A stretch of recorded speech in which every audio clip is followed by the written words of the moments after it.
Fantastic. Good morning, everybody, and welcome to Daf Yomi. We are going to be doing page 93 today of Masechet Shabbat. If you do not have it in a book in front of you, it would be my absolute pleasure to share it with you on screen. It should be coming up now. Give me a shout if you cannot see it. Everybody good? I'm going to assume everybody's good. Your mutes are off, your mics are off, so you can tell me. All right. So without further ado, to the thousands watching live on Zoom, to the millions watching at home on YouTube, here is the Daf Yomi for today. We're going to start actually at the bottom of 92b because it's going to help us to understand the sugya, the topic on page 93 on Daf Sadi Gimel. We're going to see that we are going to be talking about three topics. We're going to be concluding a topic that we started yesterday, which I'm going to just run through a little bit of today, which is about two people doing a single malacha. And we're going to see the source for each of the three opinions that say who is chayav, who is pater, when they are chayav, when they are pater, when they're liable, when they're exempt. We're going to see all of that. We're going to be exploring the topic of whether we consider a supportive role to be considered as doing the action, or if it is inconsequential. And we're going to have a look at when you are carrying a primary item along with a secondary item, we only consider the primary item. So that would all become relevant later. That's going to be things like carrying food in another utensil, carrying a live person on a bed. So these are all of the exciting things, guys, that we are going to see in today's daf. But as I say, I want to start just towards the end of page 92b with the Mishnah, just because it's going to help us understand what 93 is all about. So says the Mishnah, Hamotzi kikala rishus harabim chayav, a person who carries out, let's say, a loaf of bread out to the public domain, he is going to be chayav. Now that is not tremendously novel. We would have kind of intuited that, but the parts that perhaps we wouldn't have considered is the following. Says the Mishnah, Hotziyohu shnayim paturim. If two people carry out this item, then they are going to be patur, they are going to be exempt. They're not supposed to do it, but if they did, they're not going to be obligated to bring a korban. And the reason for that is because, well, we'll see more about that soon. However, lo yachol echad lahotziyu shnayim chayavin. However, if the item was so heavy that one person would not have been able to carry it on their own, and in fact two people carried it out, says the first position in the Mishnah, both of them are going to be chayav, because without the both of them, the malacha would not have been achieved. However, as we'll see, Rabbi Shimon poter. Rabbi Shimon says that even in such an instance, they are going to be exempt, and we are going to see where this all comes from. We're going to see what their reasoning is, and that's going to be what we're going to be exploring right now. Says the Gemara, Amar Rav Yehuda Amar Rav. Rav Yehuda said in the name of Rav, but Amri la Amar Abaye, but Amri la Mastisa. Some say it was Abaye who said it, and some say it's a Baraisa. As follows: Tana ze yachol v'ze yachol. We learn if the first person, if one person is capable of carrying it on his own, and the other person is carrying it on his own, and yet they did it together, Rabbi Meir Machayev. Rabbi Meir would say that they are both chayav. Rabbi Yehuda, Rabbi Shimon, potrin. But Rabbi Yehuda and Rabbi Shimon would both say that in such an instance they should be patur. Meaning, again, they can't do it, but if they did, they're not going to be obligated and liable to bring a korban.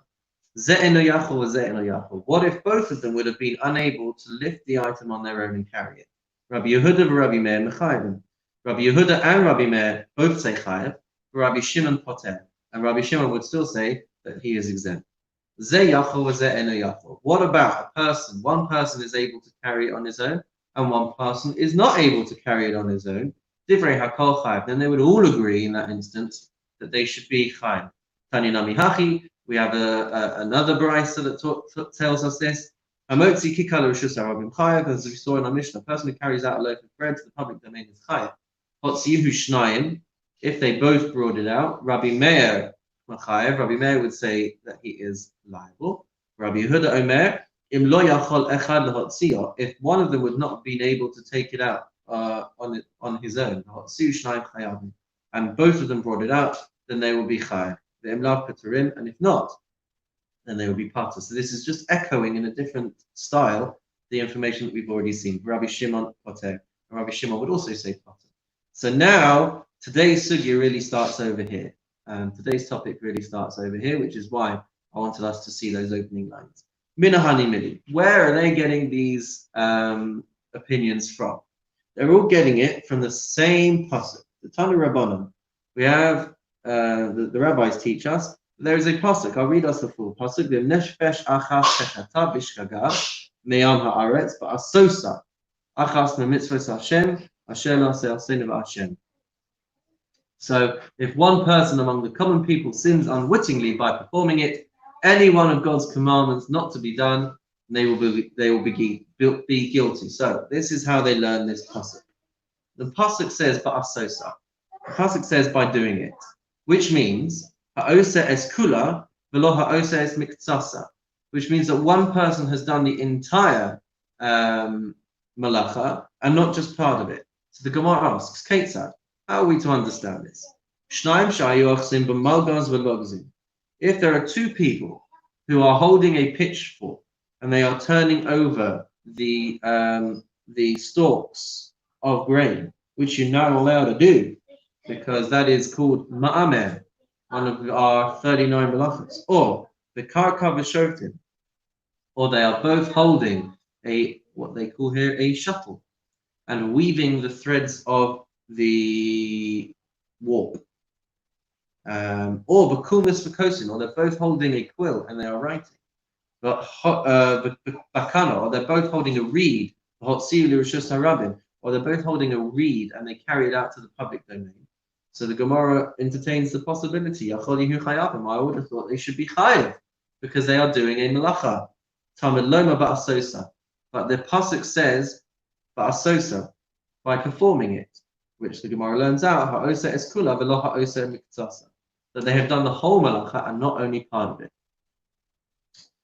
Says the Gemara at the top now, page 93. Be'igul shel devela. However, if they were carrying out a very heavy fig cake, they carried it out to the public domain, or bakora, or they were carrying a heavy beam out to the public domain together. Rabbi Yehuda Omer, Rabbi Yehuda says, if the malacha could not have been achieved by one person alone, and now both of them have done it together, chayavim, they're both going to be chayav, and if not, then they will be pater. And Rabbi Shimon says, as we saw before,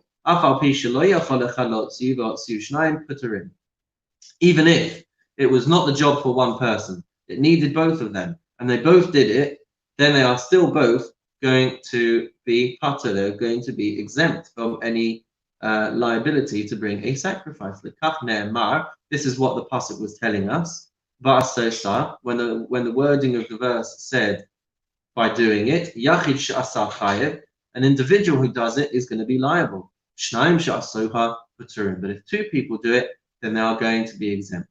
So we've got some commonalities and we've got some levels of disagreement. So now the Gemara is going to ask, what are they actually disagreeing about? And the answer the Gemara gives is, they're actually arguing about the totality of the verse that we are quoting from. Says the pasuk, as we said, the verse, as we said already, that if one person among the common people sins unwittingly by performing it. So Rabbi Shimon Savar, when Rabbi Shimon looks at this pasuk, he sees that there are three exclusions that are mentioned in this verse. So first of all, he reads it, nefesh tekata, a person who sins. Then he sees the word achas, one who sins. Ba'asosa, when he does it, tekata, he sins. And so he learns out three different exemption clauses just from these three words. He learns that one exclusion, let's just check I'm in the right place with the page. Yeah, Here we go. So, chad lime'ute ze okev ze mania. One is going to exclude liability in a case where one person lifts the item and one person puts it down, meaning one person started the malacha and the other person finished the malacha. So the whole malacha was not done by one person. Rabbi Shimon is going to say that there's no liability. And then the next the next exclusion is going to be in a situation where both are capable of lifting it on their own, but they did the work together. So according to Rabbi Shimon, we're going to say that they are exempt. And then the third exclusion is going to be where both individuals were incapable of lifting it together. They did the work together, and Rabbi Shimon is still going to say that that there is exemption over here. So that is how Rabbi Shimon learns that important verse with regards to how we exclude different situations. Rabbi Yehuda also learns three exclusions, but he learns the following ones.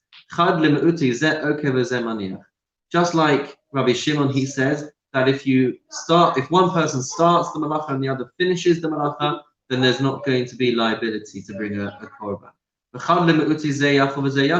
And like Rabbi Shimon, he says that if both are capable of bringing it, then they are going to be exempt if they did it together. But his third exclusion relates to a person who acted inappropriately. He did a malacha, but he did it because he was commanded to by the Beis Din, which is a topic that we see elsewhere in Shas with regards to liability and exemptions on account of having an incorrect ruling passed down by Beis Din. So that is Rabbi Yehuda's third exclusion. But if both were incapable and they did the work together, then as we saw before, Rabbi Yehuda would have said that they are liable. Rabbi Shimon, then we now have to answer for him, because why didn't he bring this erroneous ruling by Beis Din? Well, it's interesting. Rabbi Shimon actually holds Yachid she'asa b'haras Beis Din chayim, that a person who does a malacha, even if it was as a result of a mistaken ruling, nonetheless, Rabbi Shimon would say that this person should be liable, which is why he didn't, for example, bring 4 exclusions, or, for example, bring the same exclusions as Rabbi Yehuda, because he holds differently. He has a different position when it comes to a mistaken ruling by Beis Din. But Rabbi Meir, what about Rabbi Meir? What does he have to say about this? Well, he says the following: It would be awesome if the wording of the pasuk said, like these 2 other rabbis, if the pasuk was to say nefesh techata achas techata ba'asosa techata, that would be great. But that's not what the verse says. The verse said im nefesh achat techata, if one person sinned. So he doesn't have the same number of exclusions as these other rabbis. He says actually there's only 2 exclusions in this verse, and they are as follows. One is in a situation where one person starts and the other person finishes. And the other exclusion, according to Rabbi Meir, is where he acted in accordance with an erroneous ruling of the Beis Din. And that's because it doesn't say nefesh techeta, achat techeta, what did we say? Ba'asosa techeta. All it says was nefesh achat techeta, so that's one exclusion. One person sins. Ba'asosa, when he did it. So he only learns 2 exclusions. Now we are going to have a look, though, at some more depth in trying to understand this topic. Are we all ready? Excellent. Amamar. So now we return to what we were saying just before. Ze yachol, ze eino yachol. If one person is able to and the other person is not able to, so as we saw before, divrei hakol chayav, they are both going to be liable to bring a korban. But the Gemara asks, which one of these people is going to be mechayev? Is it going to be the one that could lift or the one that couldn't lift? Great question. Amar Rav Chisda. Rav Chisda says, Zeh sheyachol. It's going to be the person who could lift on his own, and yet he did it with another person, so he is going to be the one that is chayav. Because if we want to put the liability on the person who couldn't lift, what exactly has he done? He wasn't able to do the malacha on his own. It could only happen on account of the guy that could lift it, supporting him. And so, according to Rav Chisda, only he is going to have liability. Amalei Rav Hamnuna, but Rav Hamnuna says, well, he is doing his fair share. The Kal Messiah Bahade. He's assisting. And so, according to Rav Hamnuna, the person who is assisting should also should have some liability to pay, as it were, because if it wasn't for him, maybe the malacha wouldn't have happened. Amalei, but Rav Chisda says back to him, Messiah ein bo mamash. Rav Chisda tells us a new rule over here, that a person who is assisting another to perform a task, if the other one could have done it by himself, then the support is inconsequential. It is insubstantial, as it says over there. So, therefore, according to Rav Chisda, the person that couldn't lift is not going to face liability. All right. Amar Rav Zvid Mishmei de Rava. Rav Zvid said in the name of Rava, we actually see this concept in a number of different places, that Messiah, someone who is supporting, that it is inconsequential, that it doesn't actually have any ramifications. So we're going to see a few different places, a few different topics where this position is echoed. We've even learned this in the Mishnah. Haya Yoshev al Gabe Hamita. What if you have got a Zav, somebody, an individual who has been experiencing discharges, and those discharges would make him impure, and it would also contaminate anything that he was sitting on. And if it's contaminating anything that he was sitting on, it's going to contaminate anything that is underneath what he is sitting on. So that is why we are presented with the following example. He is sitting on a bed, right? So the bed should be contaminated with ritual impurity because he is putting his weight on it. And there's 4 garments underneath each of the 4 legs of the bed, right? So anything that is underneath what you are sitting on should be contaminated as well. So the Mishnah that we're quoting over here says that if the Zav was sitting on the bed and there were 4 garments underneath the 4 legs of the bed, then they should all be impure. Why? Says the Mishnah that we are quoting, because this bed would not be able to stand up if it was only on 3 legs. And so because the weight is shared evenly across the 4 legs, each one of them is important. Therefore, each of the 4 garments is going to be impure according to the first position. However, Rabbi Shimon mitaher, Rabbi Shimon is going to say that these garments are actually pure. Why? Because because the guy's weight is spread across all of the 4 legs. So we can't say that each leg is bearing the full weight of the individual. Since the weight is spread across all of them, it's going to be tahor. The items are going to be impure, because since the legs are merely supporting his weight and not bearing the full weight of it, he's going to say that they are tahor. All right. If the guy was riding on an animal, still in the same place over here. If he was riding on an animal,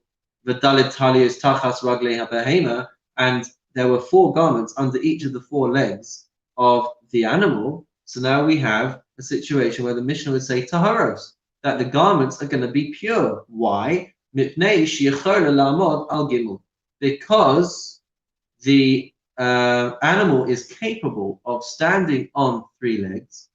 So since it's capable of standing on 3 legs, it's not as if the guy's weight is really pressing down hard to the point that the items underneath are going to be contaminated by his weight. And therefore, the Mishnah here would say that that the garments are still pure.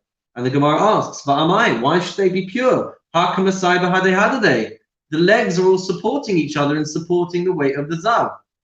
And that's why the Gemara concludes in this topic, Lav Mishim Damrina Masayne Bo Mamash, that the concept of assisting is inconsequential, since the animal is able to support the weight of this person, but even when it's standing on 3 legs, doesn't have to be firmly planted on the floor. So the inconsequentiality of that would make these items pure. All right, now we bring another example. Amar Rabbi Yehuda Medisk Tara. Rabbi Yehuda Medisk Tara says, "La'olam ei malacha masai yesh b'mamash." He says, really, I'm going to tell you that assisting, that objects that assist is substantial. But it's different in this example of an animal, because an animal is capable of lifting his foot completely off the ground.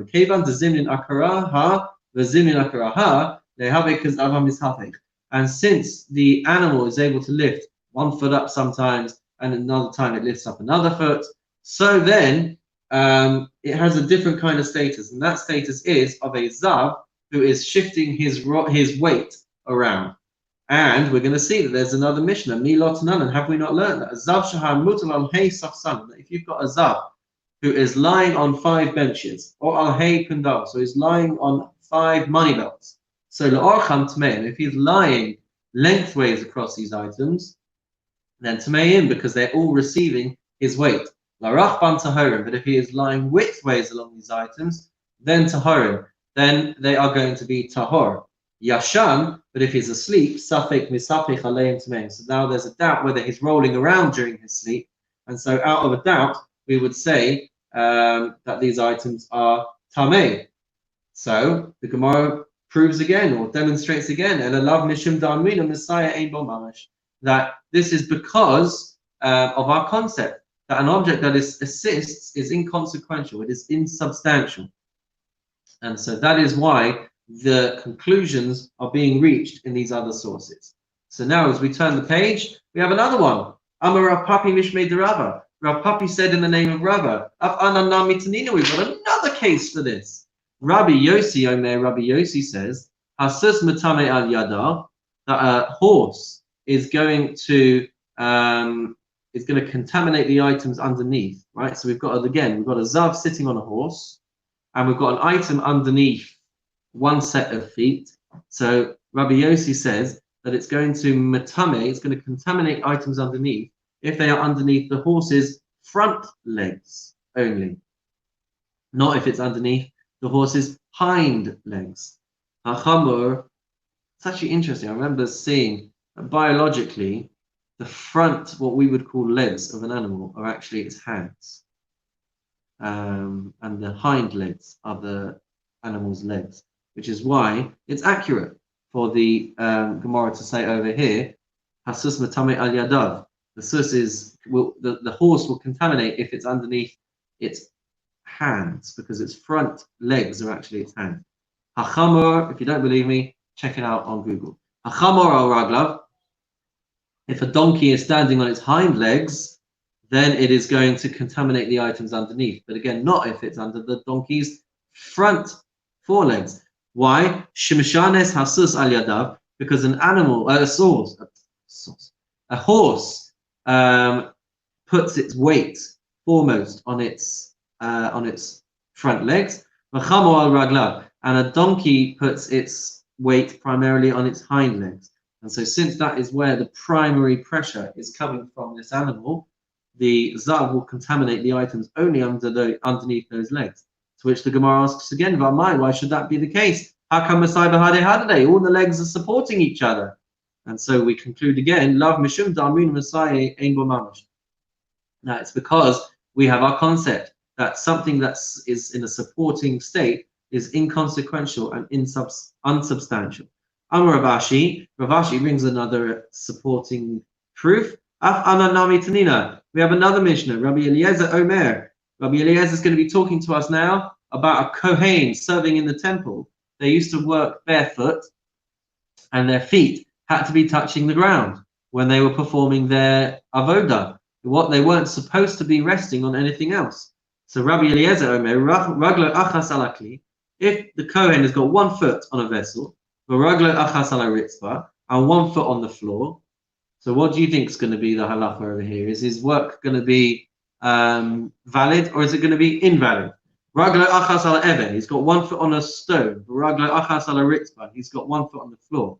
So the Gemara tells us, quoting the Mishnah, Ro'in kol ilu, we have to see. Kol ilu yinatel hakli v'tinatel ha'even yachol lamod raglo achas.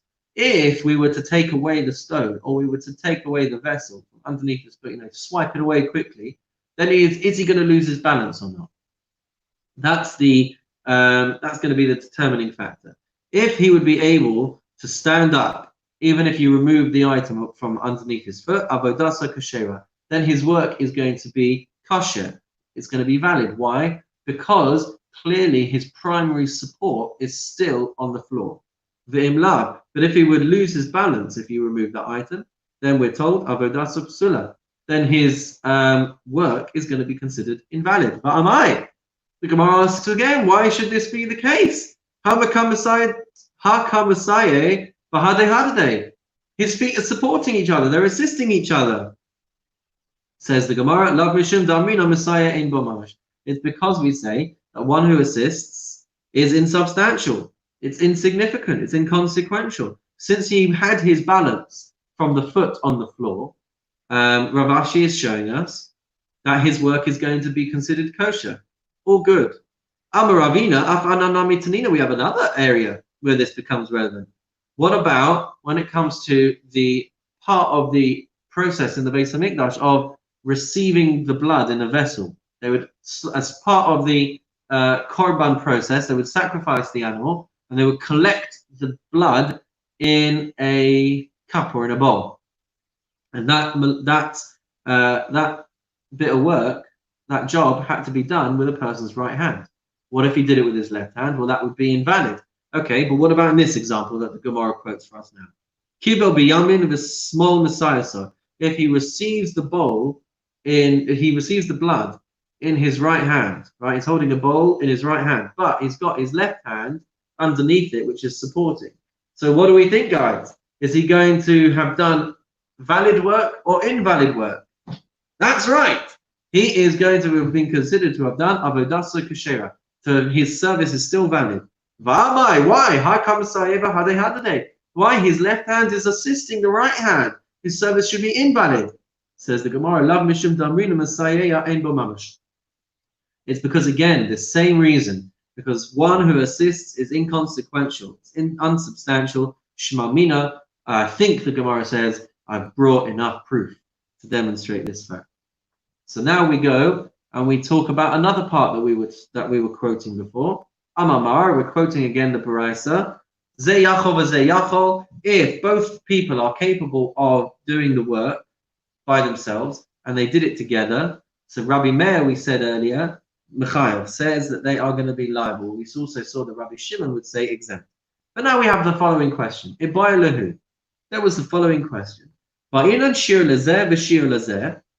Do both people need to be doing the amount of work individually, or maybe even if individually they're carrying less than the threshold that we've talked about in other Mishnayos and other Gemaras, right? Each item, different types of items have different thresholds of liability.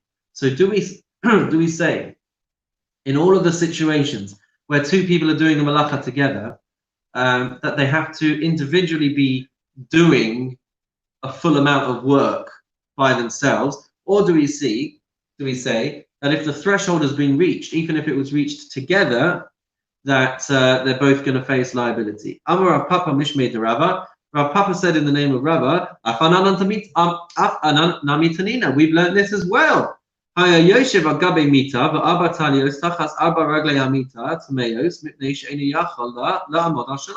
example that we just brought before is actually relevant in this instance as well. You've got a Zav who's sitting on a bed you've got 4 garments underneath the legs of the bed, and we say that all those 4 garments are tameh, right? And we said because the bed would not be able to stand on 3 legs. Va'amai. So now we've got this same source, but we're looking at it from a slightly different angle. Va'amai. Why should this be the case? That all these 4 items are tameh. Libai shir ziva lazeh, shir ziva lazeh. Maybe we should be saying that the 4 garments will only be tameh if they were supporting the full weight of a zav, meaning you'd have to have the equivalent of 4 zavs sitting on this bed in order for the garments to become impure, because they're each only supporting a quarter of the measurement of the amount. And so maybe they shouldn't transmit impurity in that instance.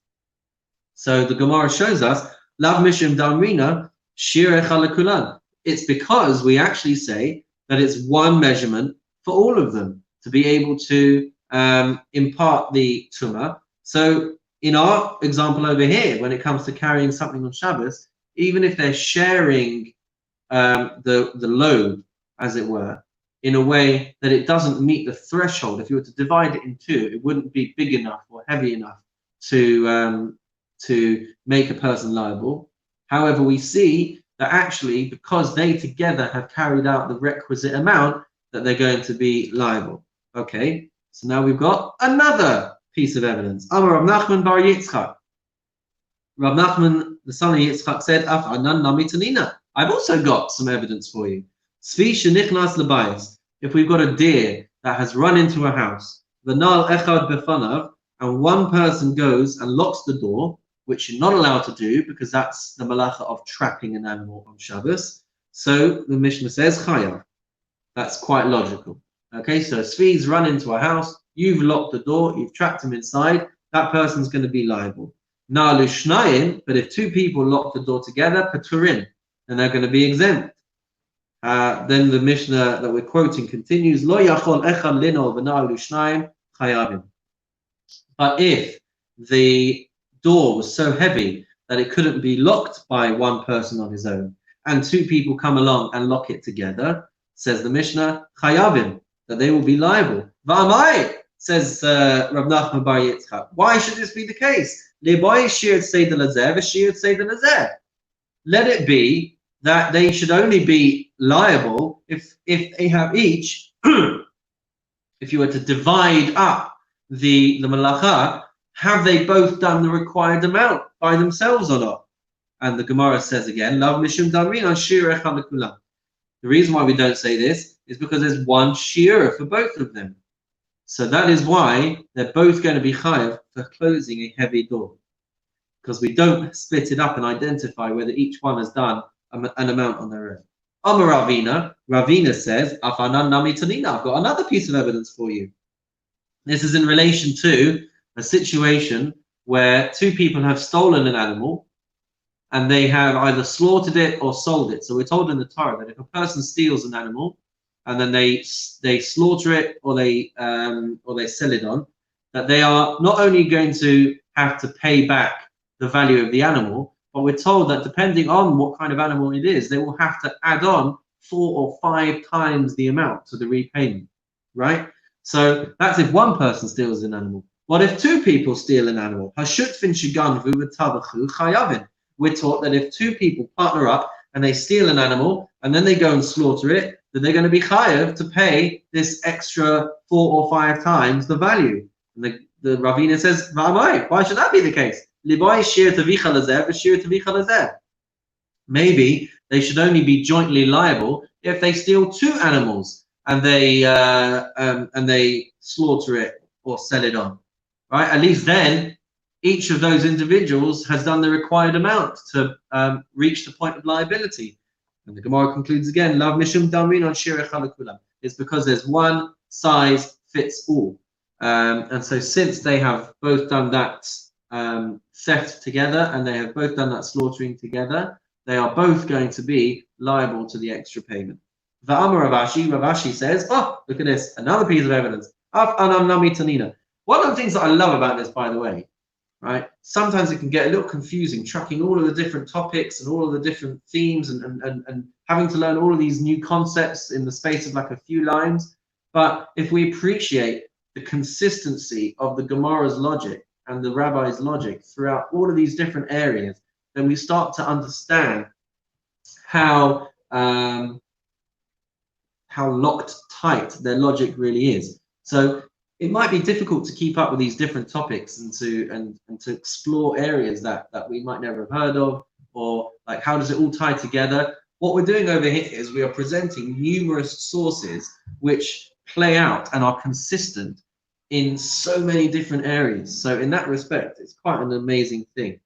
And not only that, but these rabbis had this information in their heads. It's not like any of us open the Gemara today and say, oh, but what about that weaver's rod? And what about locking the door on a deer? And oh, what about a bed where a zav is sitting on it? Please God, with time, we'll get to that point ourselves. But the fact that these people have it all at their fingertips and they're just like running all around and exploring these different issues is quite astonishing. Anyway, we digress. V'amar Ravashi. Ravashi says, Af anam nami tanina. Got another piece of evidence for you. Shanayim shehotziu kaneh shogardi chayavim. If two people carry out a weaver's reed on Shabbos, they are going to be chayav. They're going to be liable. Va'amai. Why should this be the case? Same question again. Come on, say it along with me. Let it be that they should only be chayav if this weaver's rod was so big that if you split it in two, they would have both been carrying an amount that would make them liable. Maybe we should say that. And the Gemara says again, it's not the case, because we say that it's one size fits all. It's one shear for each, for all of them together, and so they are going to face liability if they carry out this thing. Amalei Ravacha berei de Rava leRavashi. Ravacha, the son of Rava, said to Ravashi, maybe this case is different. Maybe we're actually talking in this instance about a weaver's reed that was big enough to cook a light egg, which is a measurement that we see in other instances.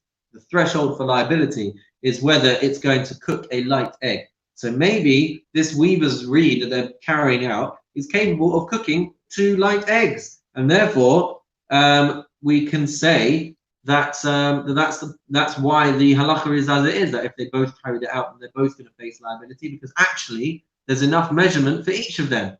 But he answers back in Cain, if that was the case, Lishma'ilan Kanada Alma. If that was the case, then the quote over here, the Baraisa that's teaching us halacha, should have just talked about any ordinary reed.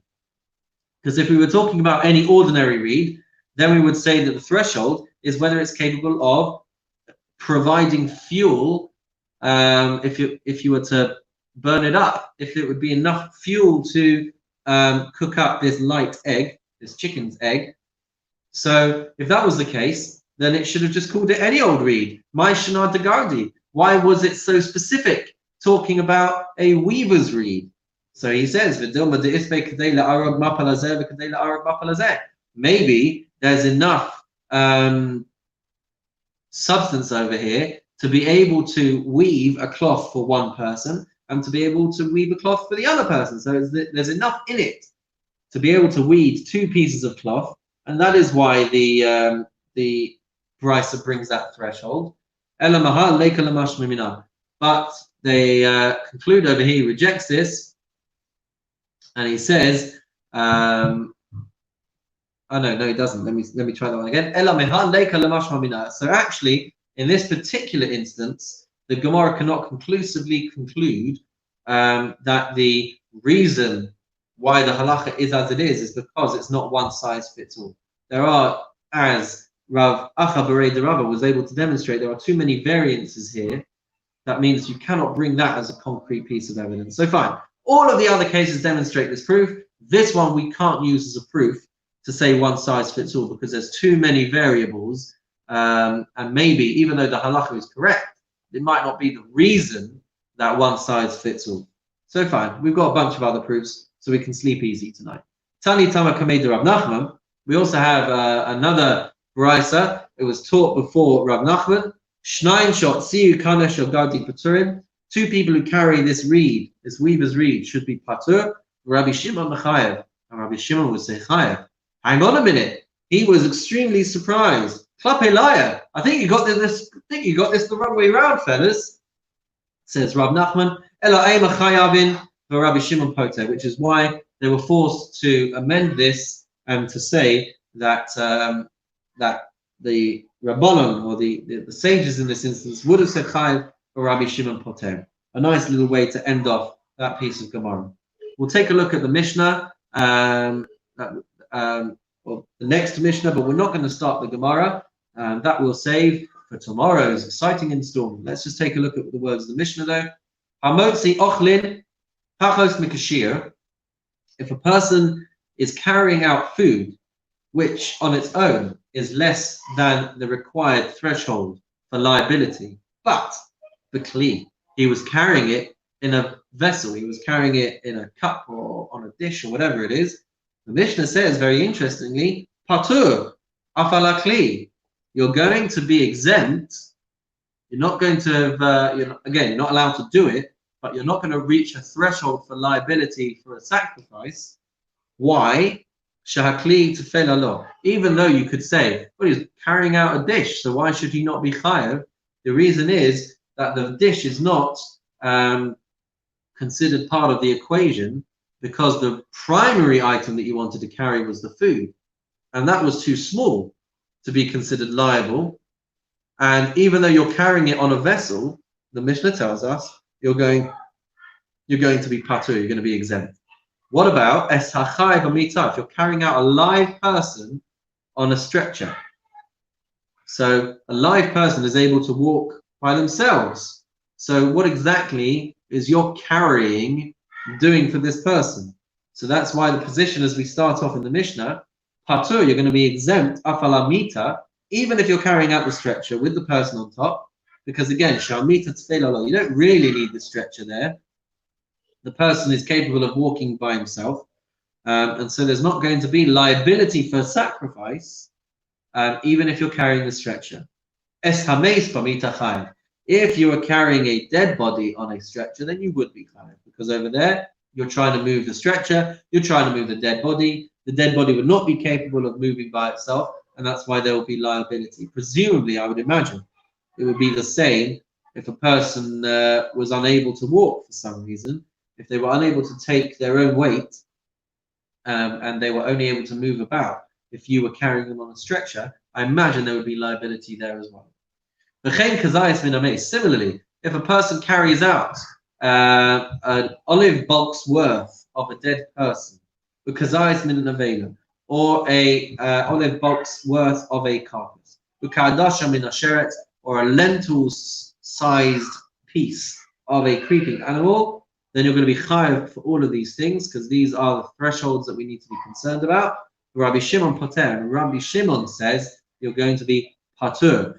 And the background to this is going to be because Rabbi Shimon says you can only be chayav for a malacha if you needed to be doing that malacha. This is a concept known as malacha she'enot tzricha legufa. If you did a malacha, you were not doing it because you wanted to do the malacha, you were trying to do something else. So if you were trying to do something else and the malacha happened as part of the course, Rabbi Shimon is going to say you're exempt in such a situation. But as we see with everybody else, Rabbi Yehuda, there's going to be liability over there. But that's going to be continued tomorrow. That's all for today, folks. Thank you for tuning in, and we'll see you again next week. Have a wonderful and meaningful day.